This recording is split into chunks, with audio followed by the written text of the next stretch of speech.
I'm sorry, but I don't want to be an emperor. That's not my business. In this world, there's room for everyone, and the good earth is rich and can provide for everyone. The way of life can be free and beautiful, but we have lost the way. Greed has poisoned men's souls, has barricaded the world with hate. We think too much and feel too little. We think too much and feel too little. More than machinery, we need humanity. More than cleverness, we need kindness. Without these qualities, life will be violent. And all will be lost. Do not despair. The hate of men will pass, and dictators die. Dictators die. And the power they took from the people will return to the people. Will return to the people. Let us all unite. Let us fight for a new world to do away with greed. Now let us fight to free the world, to fulfill that promise. Let us all unite. Welcome, folks, to another edition of the Corporation Nation radio program. I'm your host, Clint Richardson. It is December 11th, 2013. With me today, usually here on Thursdays, but again with us today is Freeman Burt from Colorado. For all of your legal and lawful pleasures, welcome to the show, Burt. Hey, howdy there. Thank you for having me, sir. Oh, no, the thanks is all yours. So we decided today that we would talk about just some basic things, because what we find out there, there's so many gurus and so many people talking about legal stuff that we sometimes just skip right over the basics. We sometimes completely forget that really things can be a lot more simple than sending a 20,000-page letter of rebuttal using all kinds of words that even we ourselves don't understand. We don't have to pay somebody to get a 1,000-page packet to learn how to interact. All you really need to know are a few basics. First of all, I think we've been very clear lately that you really need to know who you are. You need to know thyself before you can go anywhere. Second of all, you need to know how the court sees you through your status, and you need to be very aware of that particular persona, because that's how the court is going to treat you and expect you to act in court. So today, I think we just want to go back to some basics. And so, Burt, let's just take an example, and let's just say I'm driving along. I don't know much. And a police officer, all of a sudden let's say I peruse through a stop sign without fully stopping. There's no traffic. It's 1 a.m. in the morning. No traffic, no lights anywhere. Out in the middle of nowhere, I come to a almost complete stop. I go in 2 miles an hour maybe, and then I continue when I see that it's safe. All of a sudden the lights come on and the panic ensues. And, of course, I pull over. Now, in my own case, just to throw this out there, in my own case, I would pull over as far to the right, or I would enter into a parking lot of some sort to be on more private property. And I would, of course, challenge the official capacity of a police officer using his emergency lights when there is no emergency. But that's that's for a different topic. Let's just focus on the basics. So I pull over. I'm sitting there waiting for the police officer. Police officer comes to the window, tells me to roll my window down, asks for my driver's license. Sir, can I have your driver's license and registration? Let's go from there. Okay, well, before we even get there, let's back up a little bit, because we must take the assumption that this man or woman that we're talking about has been at least listening to someone similar to us, okay, or have been doing some research on their own, and they have some comprehension of their rights and, like you said, who they are and who these people are that are trying to enforce regulation on them. Once you know some of these basics about who they are and who you are, then it makes it much easier to respond. first of all, as soon as those emergency lights came on, your first question in your mind must be, what is the emergency? And you know that you rolled through a stop sign, so that in itself is not an emergency. So it means that this man is, or woman, whoever it is trying to make contact with you. That's how the police word that. They say, well, sir, I was trying to make contact with you. Is there a list somewhere that says what constitutes an emergency? Well, actually, if you go to their to the section of, and every state has a section on the vehicle code, you're going to find what the definition of an emergency is. And all police vehicles, since they have emergency lights, are considered emergency vehicles. Your own machine, car, whatever you want to call it, can also be an emergency vehicle. You have to do is have one of those little glowing magnetic lights that you put out your window and put it on top of your car. Now it just became an emergency vehicle. So what happens if your vehicle is flashing those lights and there is no emergency? You think the cops are going to be very kind to you? Of course not. They're going to say you were impersonating an emergency when there wasn't one. But yet they do that all the time. So that's the first thing. There is no emergency. So when he's coming to your window, he in fact already violated his own regulations before he even comes to you. And when he comes to the window and asks those things, driver's license, registration, proof of insurance, your next question should be, who are you, sir? I mean, especially if it's late at night and you don't know who he is. And when you do pull over, like you said, you should always try to pull over to a well-lit, hopefully populated place.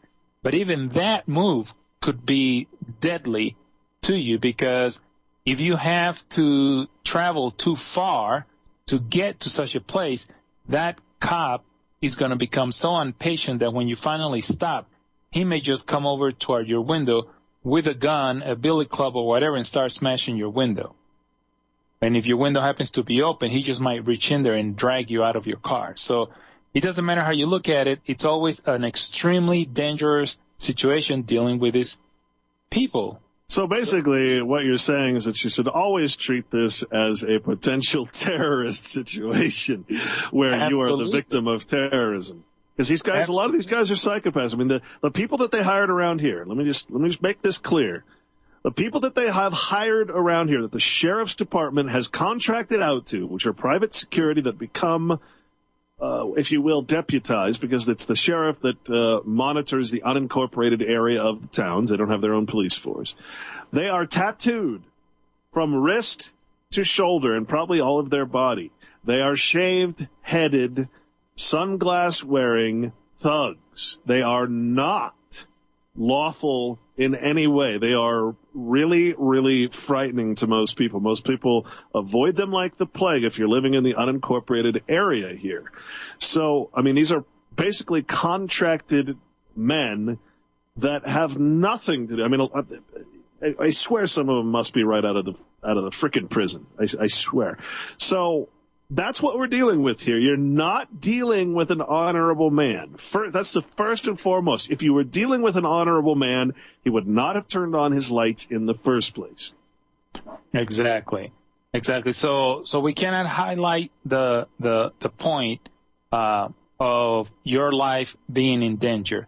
You're actually in a much worse situation when you get pulled over, especially late at night, by one of these armed men than you would be if a real criminal tried to rob you. Because the criminal tries to rob you and you give him what he wants and he books. He's out of there.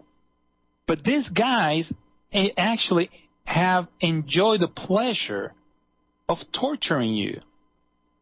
I mean, some of these people will pull you out of your car and handcuff you and wait to see if you're going to react so they can beat you. Yeah. If the slaves want guns, let them be. Our supremacy. All right, we'll be back. Stay with us. We control every aspect of your life through ideological hegemony. But if you think you need guns to stop tyranny, then what you waiting for? We've already stripped you of your liberty, privacy, civil rights, and dignity. You want some more? He's a rebel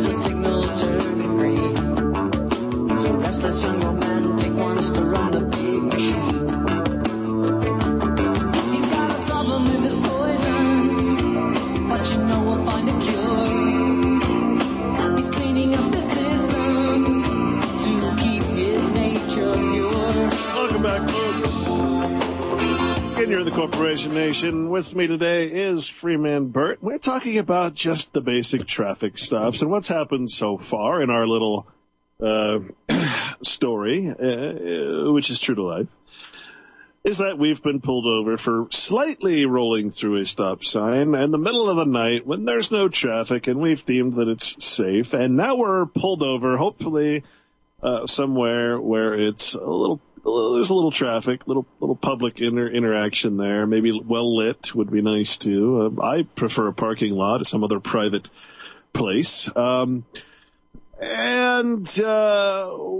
Police officer, of course, has pulled us over with his lights blaring as an emergency vehicle officially, using his emergency lights for a non-emergency, because we've, of course, broken no laws. At this point, we are a victimless criminal in the eyes of the police. So where do we go from here, Bert? Okay, so he approaches you, and he's going to ask, driver's license, registration, proof of insurance. That's usually what they ask. But he also may ask you, like, hey, didn't you see the stop sign over there? And then, you at that point, when he approaches the window, you have two choices. Cooperate completely to try to minimize the risk of any injury you may obtain, or attempt to talk to him. I personally prefer for you to keep your mouth closed. Don't say a word. And anything he asks you for, give it to him. Okay? Now, there's a fact, an undeniable fact, that allows you to give him anything he wants. He is armed to the gills, and he can kill you, or he can tase you, or he can mace you. He can do all kinds of things to you. He can call backup. He has permission to do so, too, by the de facto powers that be. Yeah, so he can actually hurt you. So I don't think the side of the road is the place for you to try to make any kind of a stance against any of these people.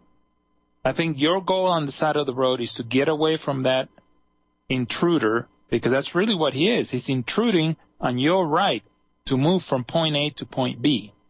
And I know there's a lot of Americans out there that do not embrace the idea that you have a right to move from point A to point B unmolested. And when you're moving from point A to point B and you're required to have a license, tags, inspection sticker, and all this on your horse, well, then you're not free. Okay? You're on a long leash. Okay? So if you're an animal that needs to be on a leash, well, then, you're in the proper farm. But if you consider yourself someone free, then you have a right to move from point A to point B. And the fact that you're displaying a license plate, which is nothing more than displaying a receipt, because that's all it is, a tax receipt, it doesn't give anyone the right to stop you at will. So a license plate, you say, is a receipt for paying taxes, a little sticker on the license plate? That's all it is. Okay. And I also want to say that for those who would say, when we're talking about for natural freedom here, we're talking about the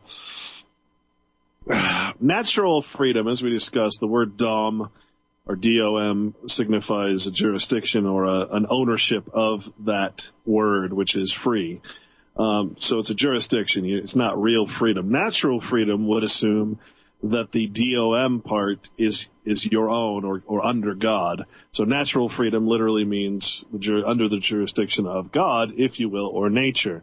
So one thing I want to say is this is not, if you believe that your freedom stems from the Constitution, you're dead wrong. If you believe that this is a free country, again, that term is such a ridiculous term. I don't even know how to begin. So what we're talking about here is,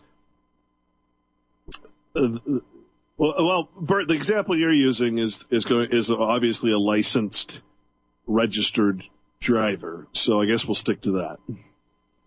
Yeah, because most people their cars are registered, right?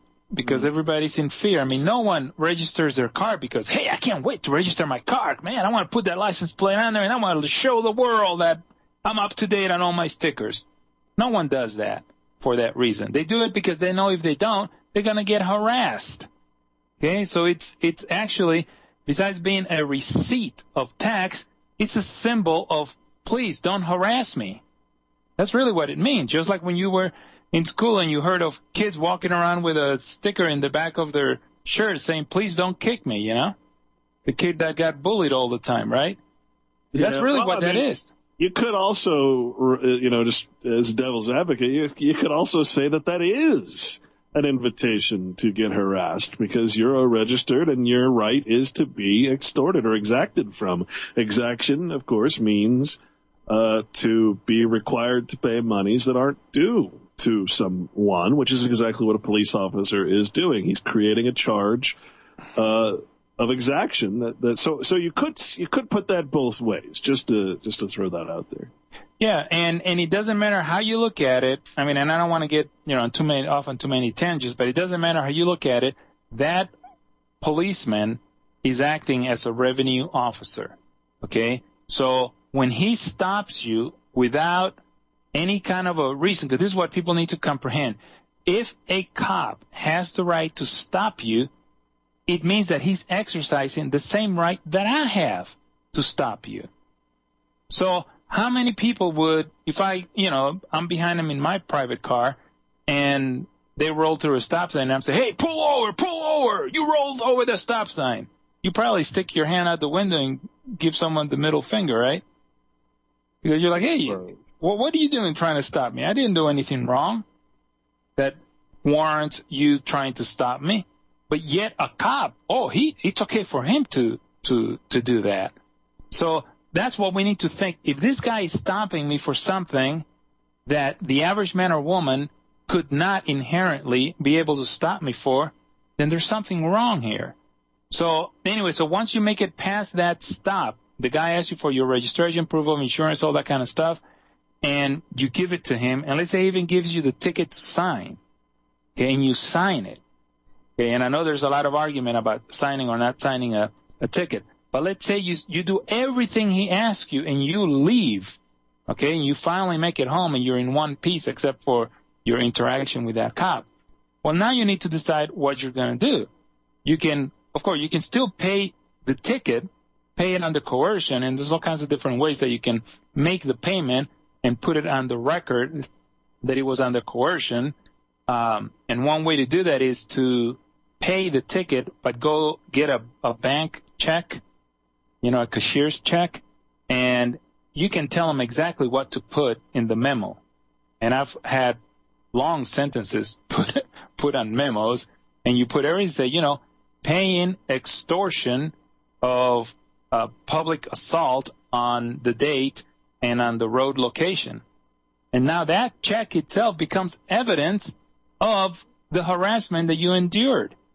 So are you saying if they cash that, then they're cashing it knowingly? Yes. I see. So you've made a strange sort of public record. That's kind of funny. Yeah. So what you want to think about whenever you're dealing with these people is you always want to be on evidence gathering mode. Evidence gathering mode. So from the second those lights come on, you need to switch into a personality of gathering as much evidence for your case, because you're building a case as possible. Mm-hmm. All right, folks, stay with us.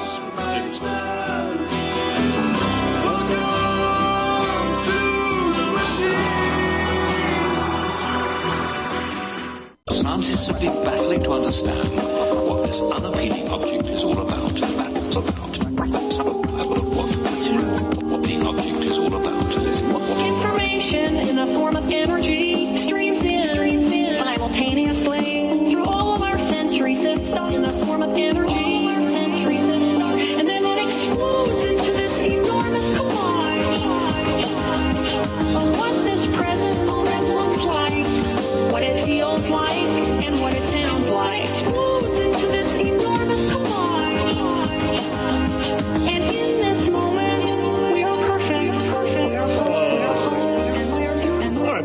welcome back. We are talking to Freeman Burt today. So we've just given a very, very simple example of the typical traffic stop. We sign our ticket.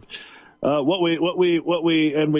on our way, and then we deal with it afterwards. What we didn't discuss is what to write on the ticket, and also the fact that to say that you were under duress. You really need to collect, in my opinion, you need to collect the evidence that you were under duress, because if no threat is made to you, the fact that the guy's wearing a gun is no different than anyone else wearing a gun, open carry. The difference is that what happens when you say, well, sir, am I required to sign this ticket? Can you explain to me what happens if I refuse to sign? All right, well then, what will be revealed to you likely is that this is a summons to appear in court. It is actually a bail or a bailment. So you're offering your straw man basically as your bail, your name as a sort of trust that you will appear in court. It's, like I said, it's a bail, literally. And this is allowing you to go free. You're bailed out of jail by signing this ticket. That's basically the function of the ticket, as a promise to appear. Now, of course, this is completely unlawful in every way, shape, and form, because obviously no crime was committed. The officer is acting completely outside of his purview. He has no warrant. He has no reason to take you to court.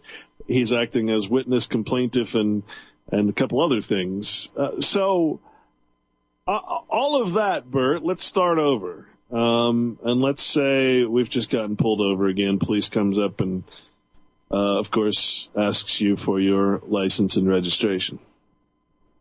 I give it to him. Okay. And then he gives me the ticket.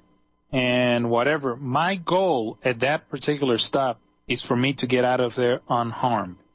I am not going to try to argue. I'm not going to try to ask him any questions. I'm not going to talk. You have the right to remain silent.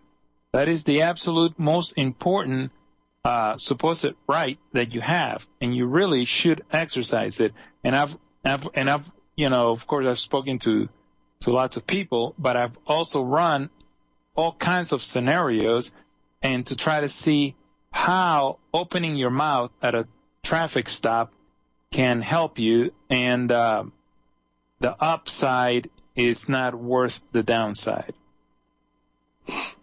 Because if you have a cop that is just itching to have someone get on his bad tickle bone so he can beat someone that day, you're going to be the one. So what we want to try to do is keep these people in an honorable position so that they have nothing that will cause them to cross that fine line. All right. So now that you've taken all the fun out of the traffic stop, so you're just gonna sign your name, nothing else. You're not gonna write anything on the ticket. Nope. I'm not gonna do anything that's gonna cause that man to be upset. And here's the reason. The reason is duress and threat. It's a very broad terms. They're very broad terms. What is a threat to you might not be a threat to me. To me, the fact that this guy is walking up to me pretending that there's an emergency. Now remember, right off the bat, that guy is violating the law. Okay? And that's why every time a cop pulls you over supposedly for drinking and driving, he always writes on his ticket that you were swerving, that you couldn't stay in line, that you were moving from crossing over the yellow line, going over into the shoulder. He always has to write something on the ticket to indicate that you were unable to keep control of the car, because that's exactly what the average man or woman would need to be able to stop you. So in other words, he's protecting you. He's protecting himself. No, he's protecting you. He is protecting you by exacting money from you. He's protecting you by pulling you over in an emergency, because you are an emergency to not only yourself but to your fellow drivers.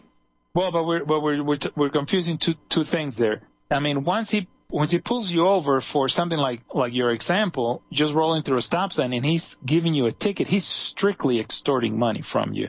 But now, if he really sees you going down the road and you're zigzagging all over the road, and he stops you, well, that's actually a legitimate stop, because that's actually an emergency situation. You're in control of a huge machine weighing thousands of pounds, and you can't control it. Okay, so yeah, that's a legitimate stop.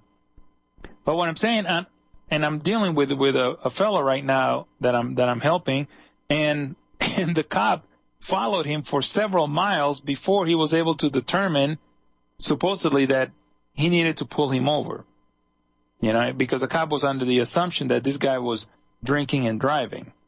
And normally I won't take on that kind of a case, but I took this one because I knew that I could tell right away that the cop was full of BS when he pulled him over, just by the fact that he followed him, and he said, "Oh, he crossed over the center line a couple of times," But anyway, so yeah, I would rather not try to upset the cop, and then once you get home, it's when your homework really begins. Okay, you want to go back to that area where you got stopped, take pictures of the intersection, take pictures of the signs. And here's another point. I know you and I already spoke about this. You want to find out who that land belongs to that you actually got stopped. Because a lot of people don't realize that most property lines go to the middle of the road. So if you happen to be on one side of the road going in one direction, that half of the road is easement belonging to one property owner. And if you're on the other side of the road, that easement belongs to the property owner on the other side of the road. Now, on an interstate, it gets more tricky, and I actually haven't done the research on the interstate, but I'm sure I'm going to be. But knowing who owns the road is important, because that cop doesn't own the road, but he's acting like he does. So if he doesn't own the road, then what is it that he owns that gives him the right to act like he has all these rights over you? And then the part that is really important is people think that you can just go out and sue a cop. And here's a really difficult thing, and maybe Gary will call in later on to explain how difficult it is serving a cop. You're talking about an officer, so you're trying to serve the actual office as opposed to the man, right? Well, you got to serve the man somehow, but how are you going to find him? You don't know his address. You don't know where he lives. All you know is his last name, and maybe his first initial.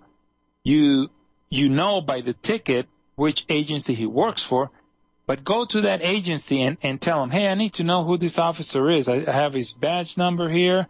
I think I can make out his name. I don't know. It looks like it's written in Chinese or something, or Arabic. I can't make it out. Can you tell me what that is? They won't even tell you what the name is on the ticket, because they're hiding the identity of the cop. And let's say the cop writes everything beautiful, and you can tell his first initial and you can tell his last name. You say, well, what's the first what does that first initial stands for? I need to know who this is. Oh, I don't know who that is. Oh, that cop, I don't know if he works here. Well, it says right here, he's from this police department. Oh, I don't know. We don't know who he is. Hey, you know who's B. Johnson? I'm sorry, we don't know who he is. And that's the kind of roadblock that you're going to run into. So then it becomes a matter of how are you going to be able to serve this man that just violated your rights to go, from point A to point B. Well, but see, here's the confusing part for me in this case, your approach here, and that is, how has he violated your rights if you've completely cooperated with what is your right, according to Title 42, which is to be exacted from, which is exactly what he did. You've cooperated in every way, so I don't see how he's violating your rights. We'll be back with the answer to that in a few minutes. Living in the street. Oh, there's a solution. This is real versus just rhyme. The world is like a ride. You think it's real, it's just a rhyme. We can change it any turn we want. It's only a choice between fear and love. The world is like a ride. You think it's real, it's just a rhyme. We can change it any turn we want. It's only a choice between fear and love. Life goes up and down, round and round. It has thrills and chills, and it's very brightly colored. It's up and down, round and round, and it's very loud. Don't worry, don't be afraid. Again, we're talking about the whole extortion factory and racket that is has been built around us. Now, Bert, again, I have to play a little bit of devil's advocate here because, again, it sounds to me like you've cooperated in our scenario. You've just told people to cooperate with the police officer. You've written nothing on the ticket, which would indicate that you have been coerced on the record or anything else. You've just simply signed the ticket. You haven't said much. You haven't had a pleasant conversation. You haven't asked any questions. You've just cooperated. And to me, that almost sounds like consent to the fact that it is your right to be extorted and exacted from according to U.S. code. Right, and that's how they want you to think. But the fact is that what happens in that traffic stop, it's really not relevant to your ability to being able to bring an action after this policeman. Now, here's the other fact that people need to keep in mind. You now just got home, okay? You have in your hand a traffic ticket, which is basically a criminal prosecution, right? And you have your other hand is empty. So on your other hand, you can now enter a civil action against the cop, okay? So you can actually have two actions kind of going at the same time. Well, okay, so let me stop you there. What would your action be against the cop if you never voiced a concern or opinion that he was violating any of your rights? What action could you possibly have if you haven't said anything?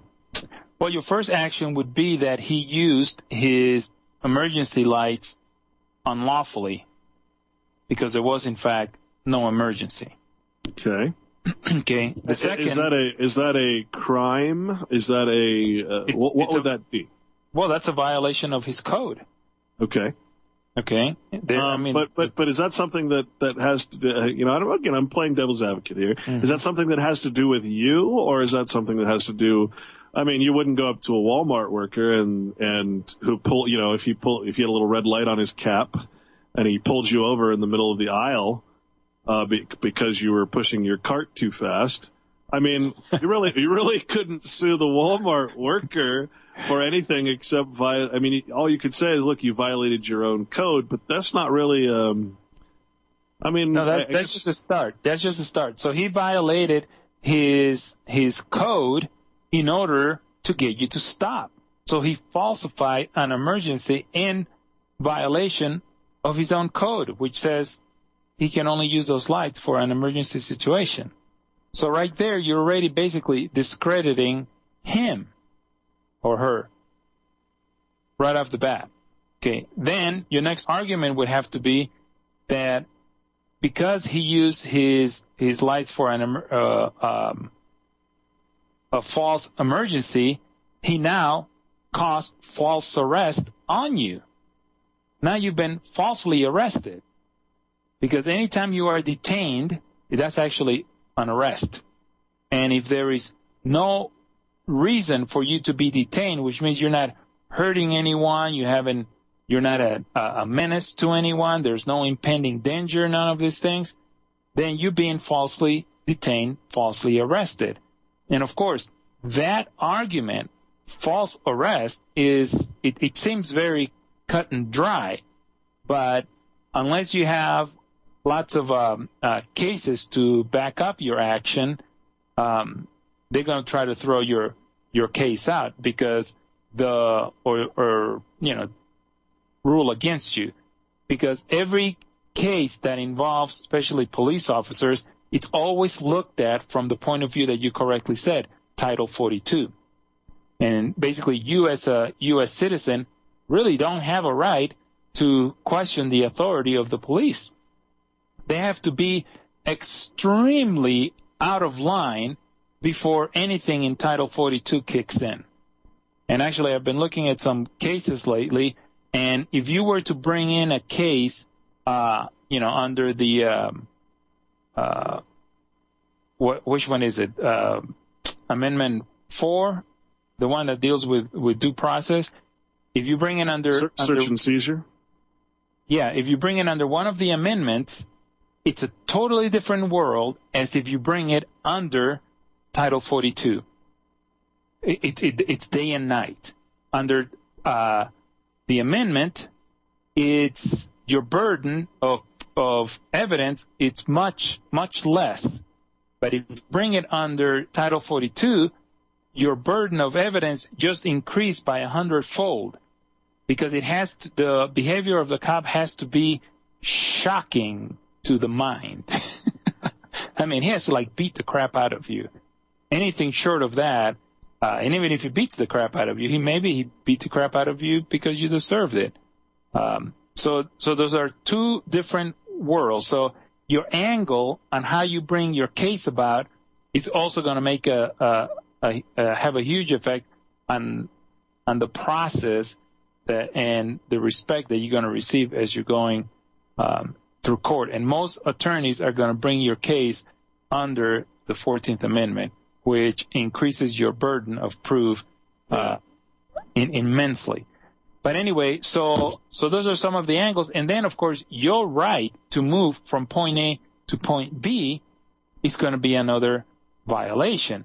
But again, it's another difficult violation to get across, especially if you're bringing it in under any U.S. code. Because if you bring it in under U.S. code, then they're going under the assumption, like you correctly said, well, you're cooperating. So you have a license plate. See, you're up to date. You gave him your driver's license. You gave him all these things, which means that you're in the system. You're cooperating. Yeah. So I mean, I don't see what the problem is. Why don't you just pay your fine? Mm-hmm. Right, and that's the angle that they're gonna use. But now remember that you have, on your one empty hand, you have your idea that you want to bring in a suit, and on the other hand, you still have that ticket, and that ticket you can challenge. You can go to court and you can question that cop, and you can use that opportunity to question that cop to gather more information to help you in your suit. You can get that cop on the stand and ask him questions like, how did you know, sir, that I was engaging my driver's license at that particular moment? Well, I assumed. Oh, so assumption is evidence on your part, sir. You see what I'm saying? You Sure. can use one case to help with the other. And depending on your approach, if you want to just get this whole thing over with, you might want to let the cop know ahead of time that you're suing him. And he might just drop the whole thing. But if you really want to carry your case all the way through, don't tell him. Let him get up on the stand and question him. Well, tell him at what point? Well, if you tell him before before you get to trial and he gets to testify, then he may want to drop the case, which happened, to this other guy that I was helping. The cop showed up and dropped the case. He didn't want to get up there and be questioned. And Gary actually has a situation similar to this. So he's going to have to decide what approach he's going to use. But you can use that traffic ticket as a way of basically deposing the cop. Understand, anything he says can and will be used against him in a court of law. You see that? Point. Now, are you talking about just going to the court assigned, the time and address assigned on the ticket? Or are you talking about actually countersuing and getting into the next highest court? No, you're simply in that traffic court. Just fight it within the limits that they allow you. Your goal would be to question the cop. All right, stay with us, folks. We'll go over some more basics here. And the word of the day, I think you'll find amusing, that I'm going to read. It describes a lot of us, unfortunately. Stay with us here on RBN.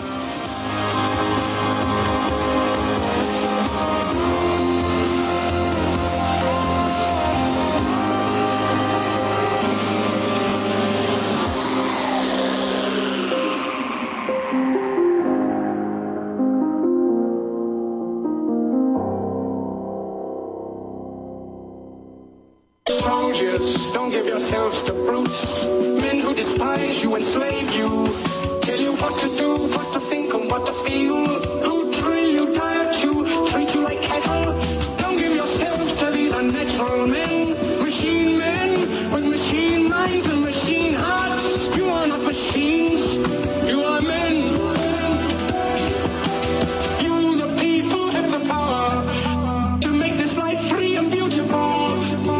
Use that power to make this life a wonderful adventure. Let us all unite. Let us fight for a new world to do away with greed. A world where science and progress will lead to all men's happiness. Do not despair. The hate of men will pass and dictators die. And the power they took from the people will return to the people. Let us all unite. Welcome back to the Corporation Nation radio program. I'm your host, Clint Richardson. With me today is Freeman Burt. We're talking about sort of the basics about your typical routine traffic stops. But before we go on, what we're talking about really today is taking action, putting things into your own hands. Okay, that's really what we're talking about. But see, the problem with most Americans is that they suffer from a calamity. I told you all I got this wonderful dictionary. It's 1828 Webster's Dictionary of the English Language. And I just happen to be looking through it. And of course, I'm finding that the study of words is one of the most interesting pastimes you can take up. It's like stamp collecting almost. Very exciting. Here is, yes, very exciting for the nerd in all of us. Here is the word of the day, folks. I found this to be wonderfully amusing and yet completely right on to most people I know who will not, first of all, examine or study what we're talking about. Second of all, certainly wouldn't take an action against such an authority figure as a police officer. The word is, if I can say it, pusillanimity. Pusillanimity. Pusillanimity. It derives from pusillus, small, weak, and animus, or courage. So what it really means is want. In other words, lack. Want. Hey, did I just call in a 900 number or something? Hey, this is a legitimate word that I will use to describe my fellow man. Want of that firmness and strength of mind which constitutes courage or fortitude, weakness of spirit, cowardliness, that feebleness of mind which shrinks from trifling or imaginary dangers. Isn't that a wonderful word? Doesn't that describe most people that we know, our family, our friends, our compatriots, even those who hold up signs begging their representatives to make changes in their behalf, those who will not actually stand their own ground, but beg on wanton knee for justice instead of taking it into their own hands. Isn't that what America has become, a pusillanimity? Aren't we all pusillanimous? Destitute of that strength and firmness of mind which constitutes courage, bravery, and fortitude. Doesn't that sound like the lot of us? You decide, America. You decide. All right. So Fun with words.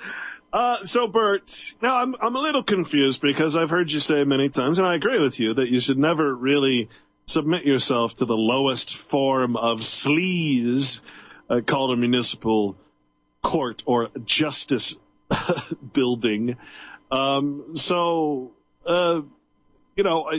you actually saying that you go in and challenge the cop in the municipal court?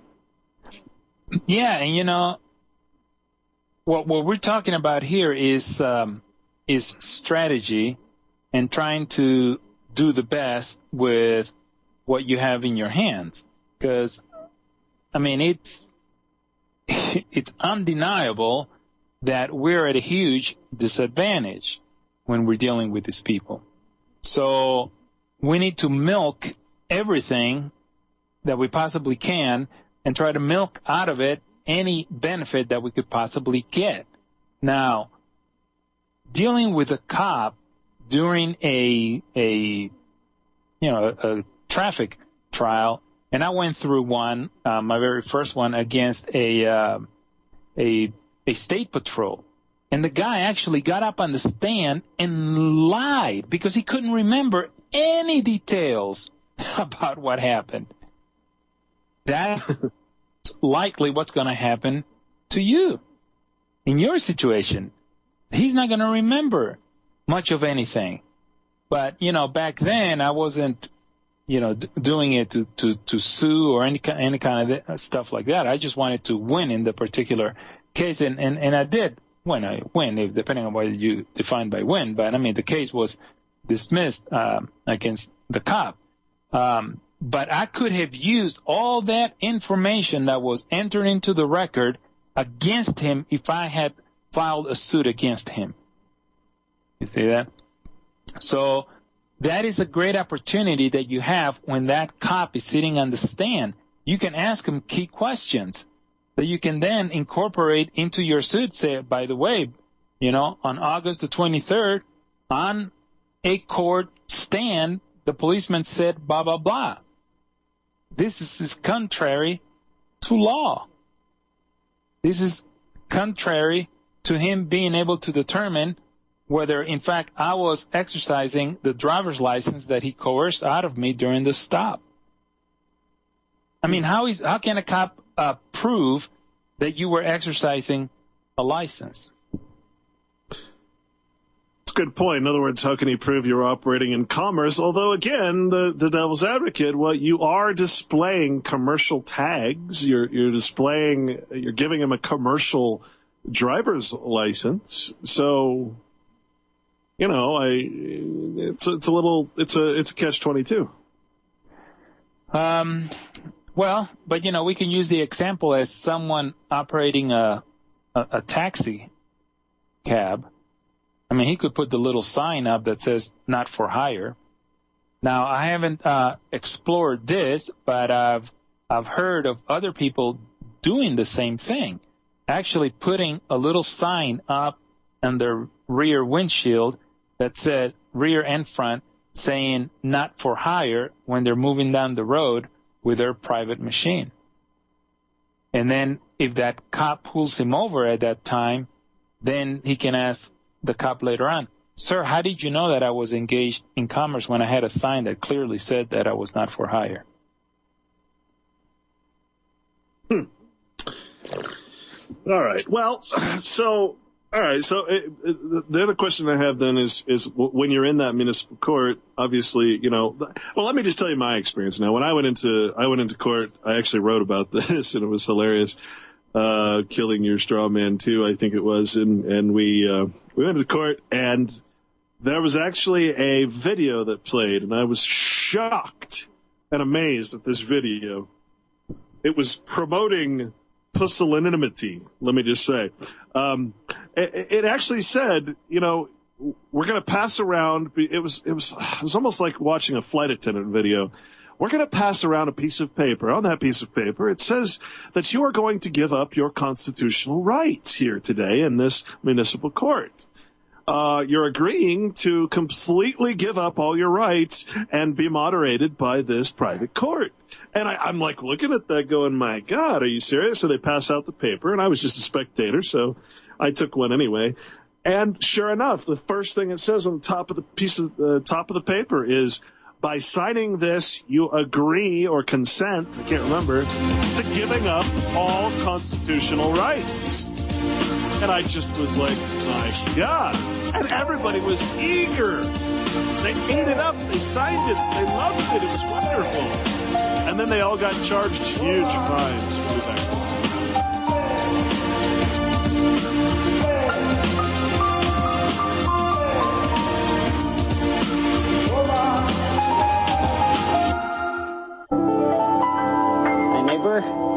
Welcome again to this neighborhood. I'd like to show you something. You know what this is? Well, maybe if I press this button.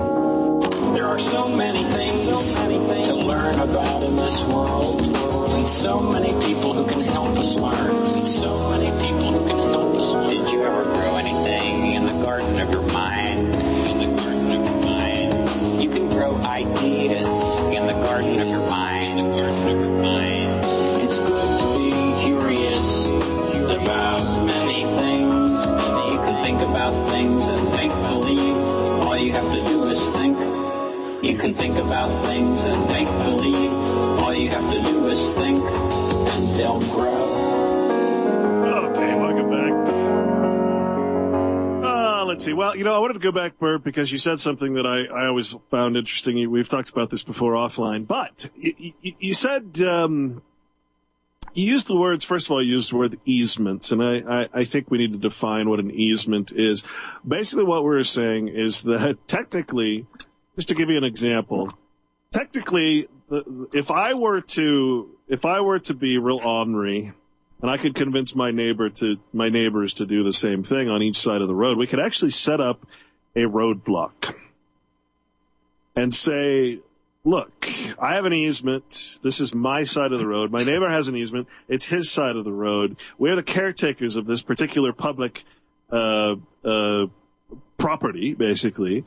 And the fact that you are bringing your automobile up here, you're in commerce, looking for victims of your exaction. We're going to actually charge you a fee to use our road, because you're not using it to get to a place that you need to go. You're not a neighbor. You don't need access to this road, and therefore we're going to charge you a fine for the use of this road. An easement is defined in Bouvier's Law Dictionary, and easement is defined to be a liberty, privilege, or advantage which one man may have in the lands of another. Without profit, it might arise by deed or prescription. This is the incorporeal hereditament and corresponds nearly to the servitudes or services of the civil law. So, Burt,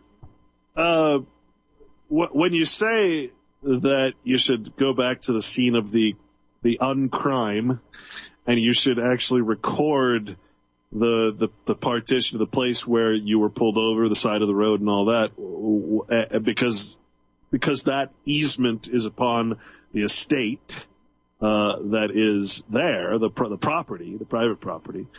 What is the point of that?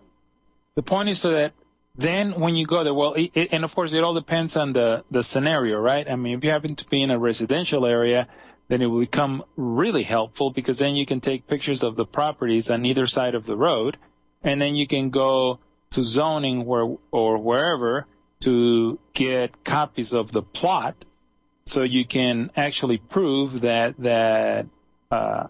commercial activity happened on a non-commercial easement. You know? So a residential area is, okay, so they're actually designated commercial or non-commercial in the actual zoning. Well, if it's an easement for travel, it's not a commercial location. So you would not be operating in commercial capacity anyway. Right. Okay. But you want to be able to take the pictures so that you can then go to zoning and figure out exactly who has power over that easement for that area. So you can know and do the research, right? And then you can even contact those owners and say, I'm sorry, but I just need to contact you and find out, was I violating any of your rights when I was traveling through your easement?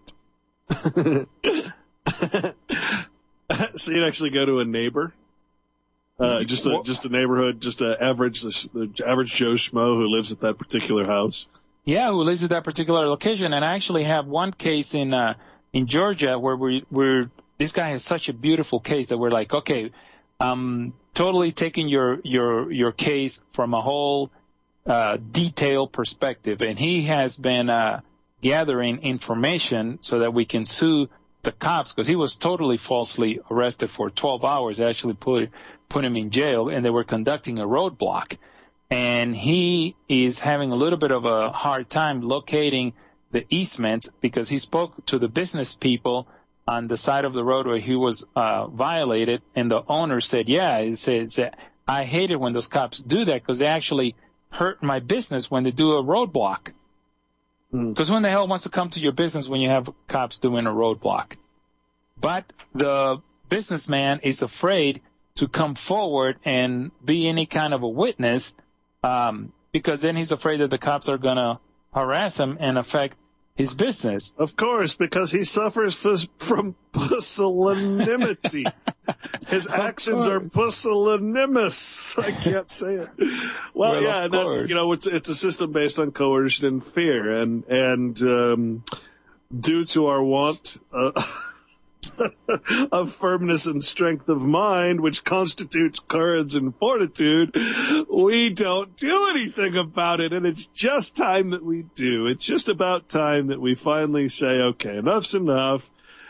This is not a revenue agency anymore. This is a police force that is there for the people, to protect the people from government, not the other way around. That's really what needs to happen. It's interesting, this thing, the easement of the roads, because, of course, most homeowners understand and know.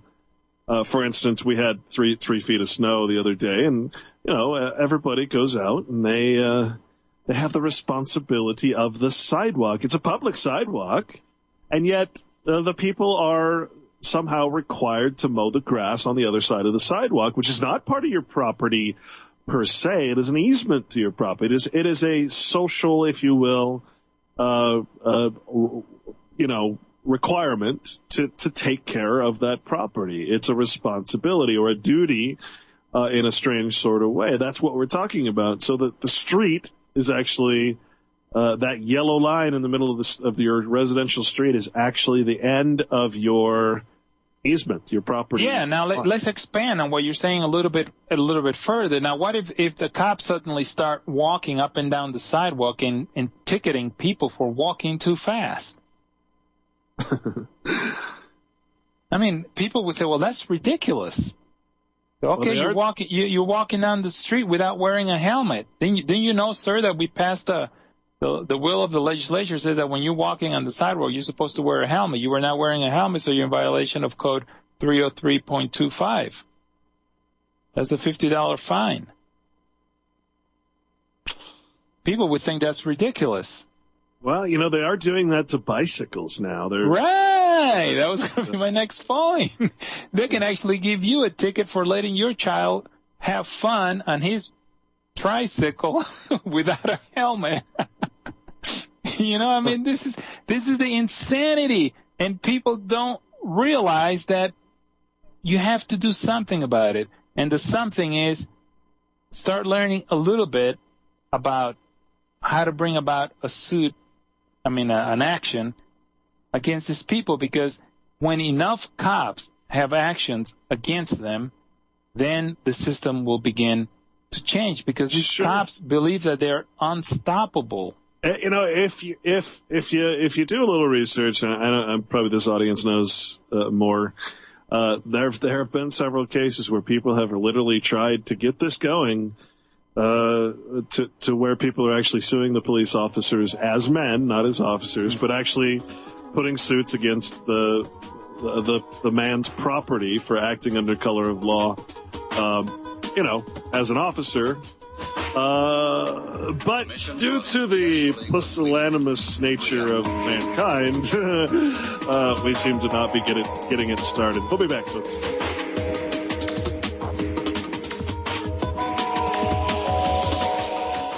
Derivatives, quantitative easing, trade imbalances, recession, low GDP, nations close to collapsing, and subprime loans, foreclosed homes, and people's taxes spent to bail out too big to fail AAA banks again. Fear levels rising as the US crash seems imminent, having smashed the debt ceiling of 14 trillion. Despite protests and clashes in Athens streets, the IMF imposed structurally unjust programs in Greece, where in fact the term economy entered our language from the Greek oikonomia, meaning household management. Well, how are we managing? Theories abound, but in practice, does anyone actually know what the hell's even happening? Well, seems we've come to our global auditing, our financial day of reckoning. It's an interesting quandary. Have we invested too much in this enterprise to admit the solution might lie in its very demise? For our real economy is something much broader. It's GDP measured not by our ability to hoard, but our capacity to relearn and earn our place in nature's order, and thus remain on this planet Ark, our Pandora.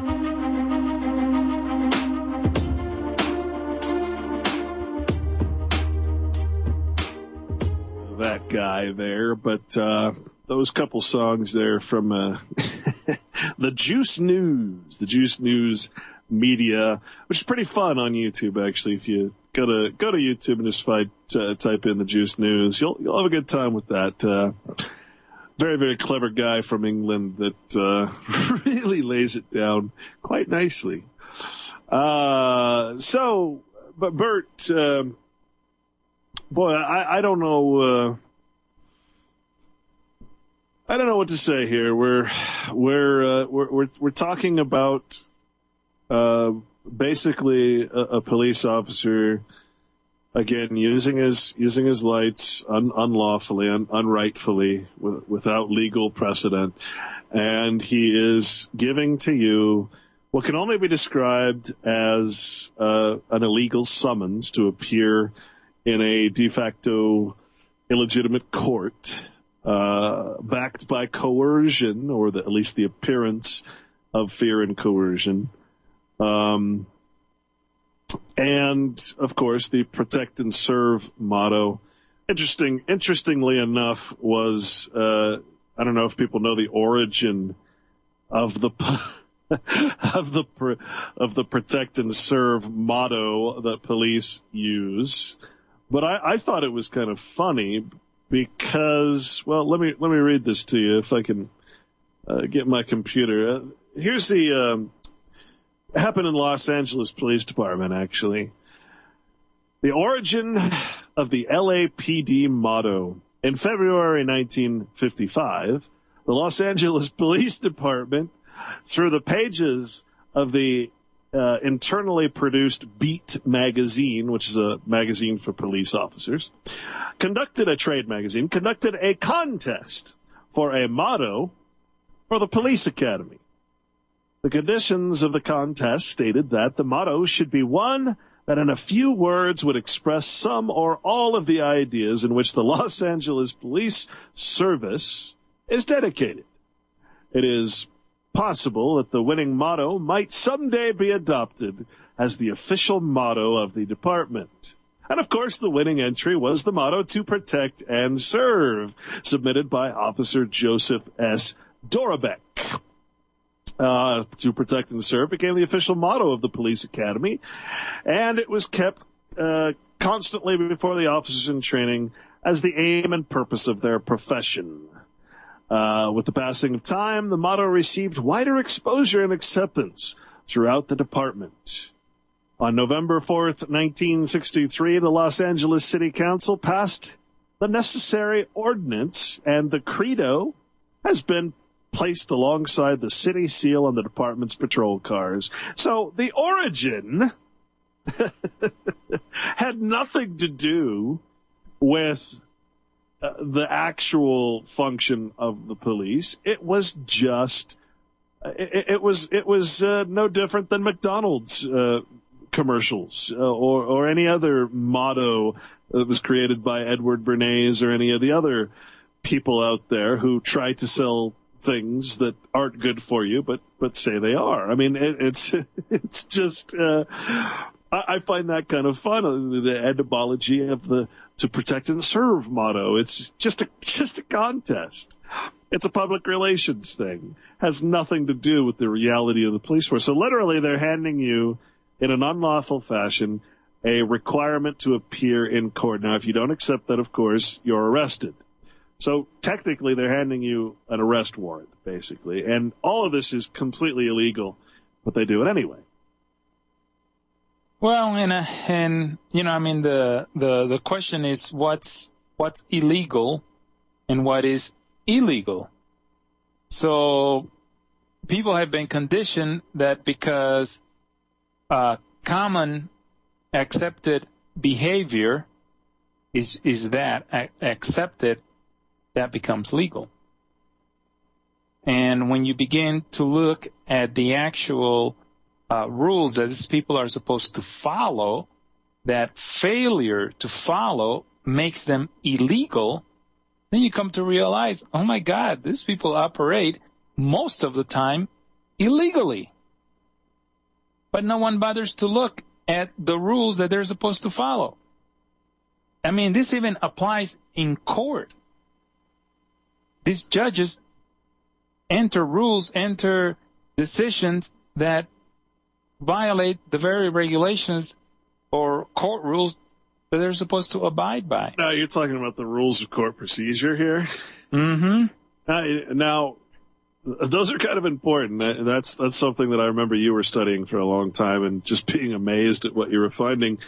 Probably something that people should study as well, because even though the rules of court procedure are from a private organization, they are still the rules or the rules of etiquette and ethics that the court are supposed to operate under. If you don't know that, well then, again, you're going to be unprepared and you're not going to be able to call them out that they're violating their own rules of court procedure. Yes, and you know what I've been finding out is like recently I made myself available to have I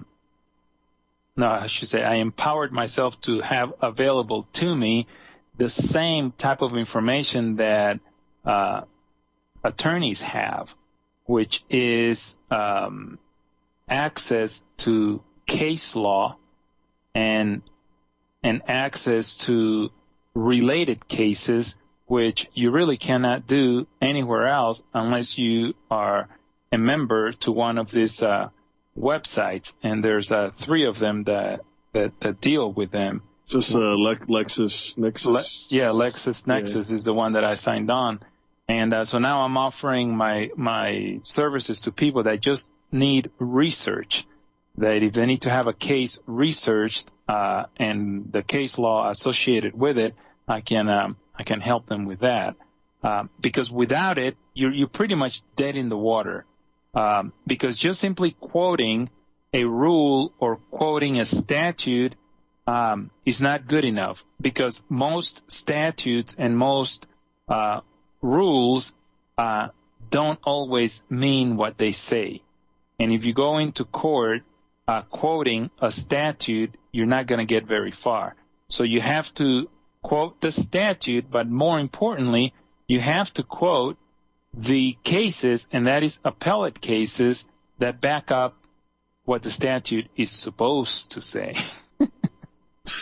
Because it doesn't always match, And whatever your point is that you're bringing into court, you have to back it up with cases, because that is actually the common law, is the cases that have been decided in the appellate court. And when you read cases from the appellate court and higher compared to cases of the low courts, you see that the decisions are like day and night. Everything that that you might read in a transcript or whatever from a lower court, it's all just like bam, bam, bam, bam. It's all like robotic-like. Well, the lower courts are just basically quoting the higher courts, and it's almost like a language in and of itself. Well, and here's the other point that I want to make sure people comprehend is that when you are going to fight these people, you must be ready to take your case all the way to appeal, because what this lower courts, and be that federal or state courts, any court under the appellate courts are basically filter courts to filter you from going any higher, and they filter out the people who are not serious about fighting for their rights.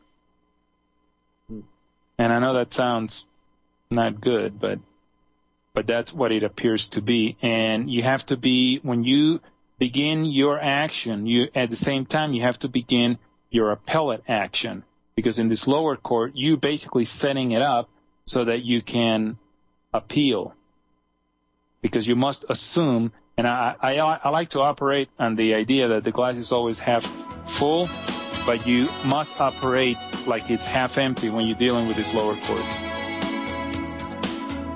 Very nice. All right, folks, we'll be back with our final segment. Looks like we have a caller or two to take. Stay with us. State your peace tonight.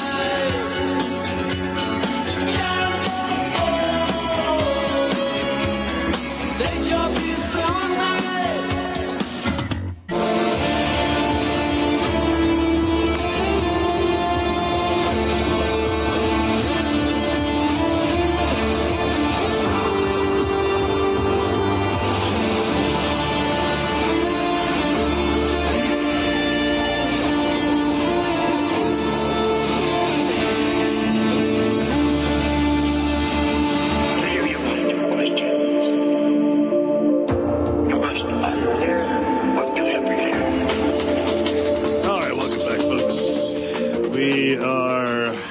The end yet again. Very sad. We have a call from it's Gary. Gary, one of Burt's folks that he's helping out. Gary, welcome to the show. Hey, Clint, how are you, buddy? Good. What's going on with your case? Well, actually, Burt wanted me to. I got myself in more doo-doo going to my last hearing. On his way to court. Oh, no, yeah. Gary. And so he wanted me to talk about that. So I was traveling down I-40, and I had a blue light coming behind me. So I did an emergency stop. And, following Burt's advice, I did not want to delay too much and wanted to sacrifice myself too much. So I rolled down the window and let the police speak, and he yelled, "Why are you going so fast?" I said, "Well, I didn't really think I was going that fast." "What? You don't know that you were going speeding up on the highway?" And I said, "No, I didn't really think I was speeding, sir." But anyway, to speed it up here, like Bert don't want me to, he just sent me a message to speed it up. But anyway, the cop tried to induce me to incriminate myself with how fast I was going. And he accused me of going 91 in a 65. And I would acknowledge how fast I was going or give him any information related to him trying to extract information out of me. So he went back to his car, he came back, and he charged me with 91 in a 65, careless and reckless driving. Let me ask you this before you go on. Did he say 95 what? No. Well, he said I was going 91 in the 91 what?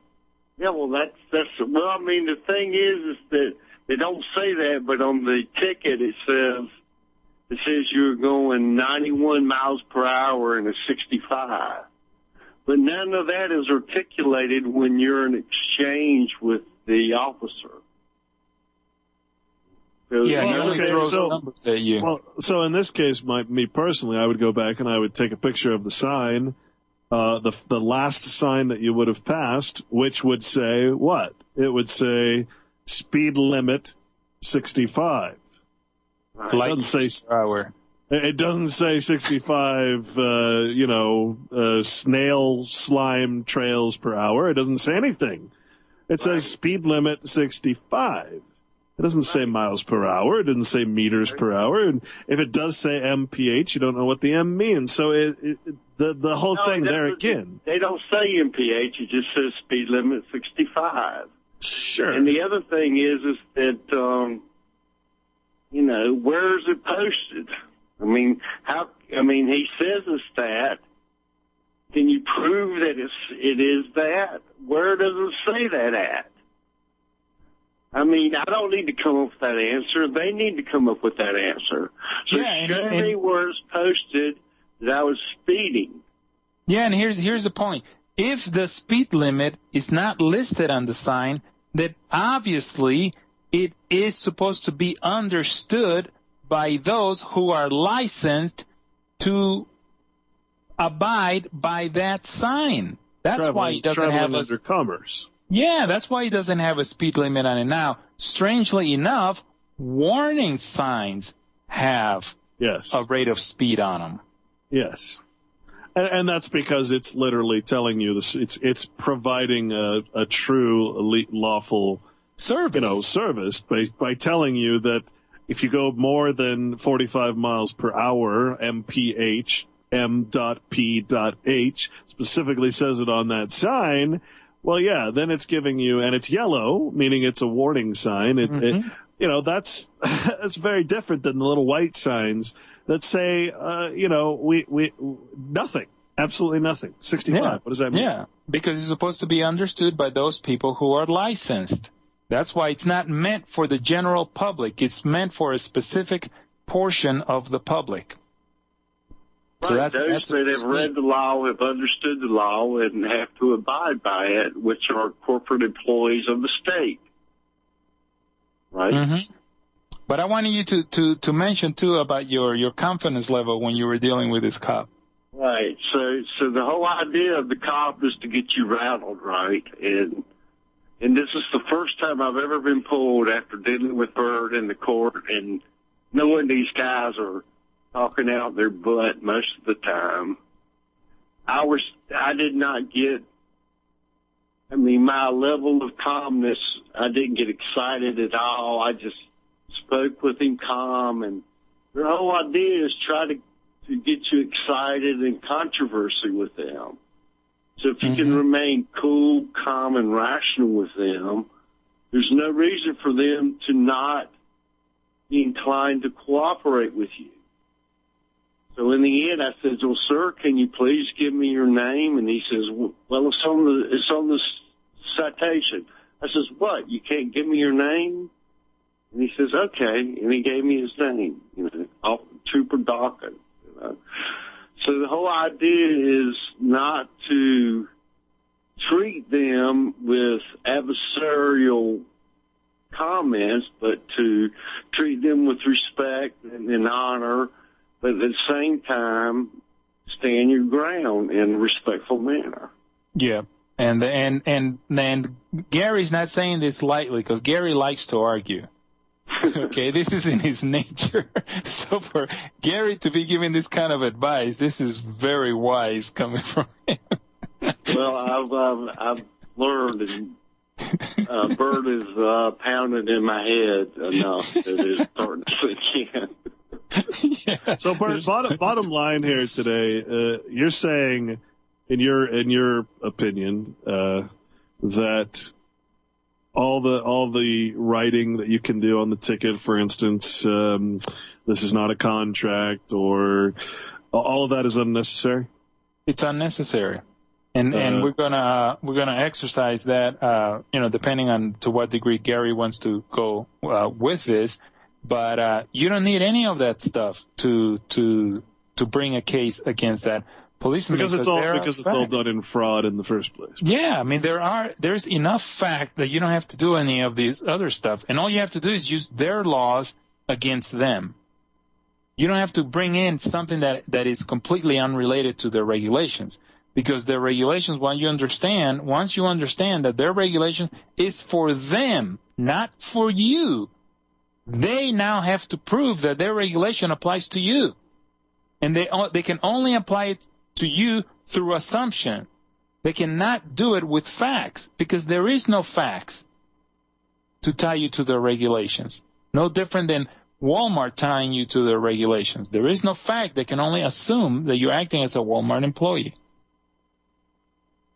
And so my assumption in dealing with the officer, I knew from the very start that everything he was doing is based on gut feeling, and that he really had no true understanding of the procedure that he was going through, and that he was going to make 100 mistakes in his process, because he really doesn't understand the law in his job. He's just a meter maid, right? Sit back and relax and let him expound himself. And all I have to do is go back and pick through what he says and show that what he says is not based in fact or evidence. It's all presumption, assumption. None of it is really evidence. That's right. Gotcha. All right, folks. Brings us to the end here. Again, Burt's website is onlyfreemen.com. And that is expanding, getting more fun all the time. Thanks, guys, for joining us today. Thank you. Thank you, sir. Everyone for listening. And we'll be back tomorrow.